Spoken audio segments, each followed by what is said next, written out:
On kind of the other end of the spectrum, the DJI 4D that we watched reviewed by Make Art Now, very produced video sponsored by DJI, but somebody that's been using that camera for a while now and really testing its limits. What do you think about that camera? You think it's the future of cinema cameras, or do you think it's a gimmick? I don't know. I think it's an incredible camera. I don't know if it's the future of cameras. I think it's a spectacular camera with tons of innovations, and that is because Canon, DJI come on, Canon, always like crippling your cameras. This is DJI offers things, not only on the product, but then firmware updates. And now we are talking about this also because this camera was announced and only now it's been released to the you can buy it now. And it came with a new firmware, different stuff. They lost I think the ability to shoot RAW, but oh yeah, they got in a lawsuit with Red because of some sort of proprietary codec or something. But apparently their version of RAW or like ProRes that they have is pretty much comparable.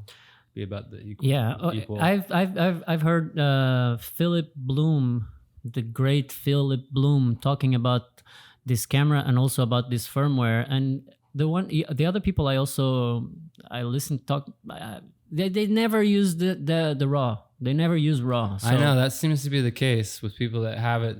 You ask them like, "Do you ever use it?" And people want ProRes. In movies, they use it. I mean, they almost exclusively use it. You mean the movies. cinematographers? Yeah, the cinematographers or the filmmakers, big filmmakers always use RAW, it seems. But I've never shot in RAW. So I have actually edited RAW footage that I had downloaded online from a Red camera just to see what it was like. Mm-hmm. It was pretty amazing to work with, but only if you have time and budget.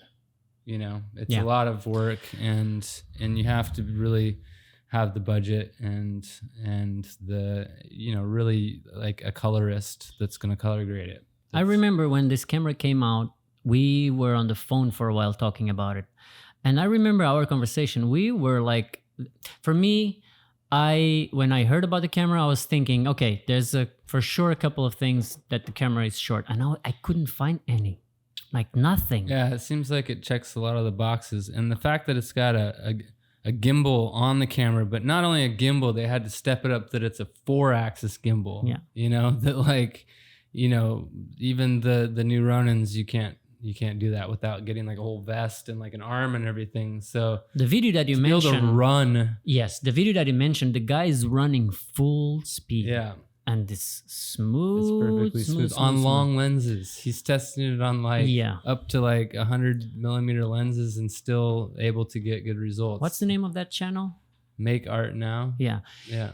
And image quality looks amazing. Yeah. That 4-axis stabilization, whatever. It's a camera you can just grab and go. Yeah. You can literally turn it on and it's got everything on it. It's already rigged and it can serve so many different purposes. You could shoot an entire movie or documentary with just grab that camera out of your bag and go, you know, no setup. I've heard it's heavy as hell. Well, it's a big cinema camera, you know, so it's definitely a whole other beast compared to a mirrorless camera. And there's, you know, not a lot of people have use for it. Mm-hmm. You know, for me, if I was going to do something like that, if I was getting into producing like full-length documentaries or something, and I wanted to just have, you know, the best quality and also something that I don't have to like rig up and can kind of do everything, and you could just grab it and go. There's no cables hanging off everywhere. Yeah.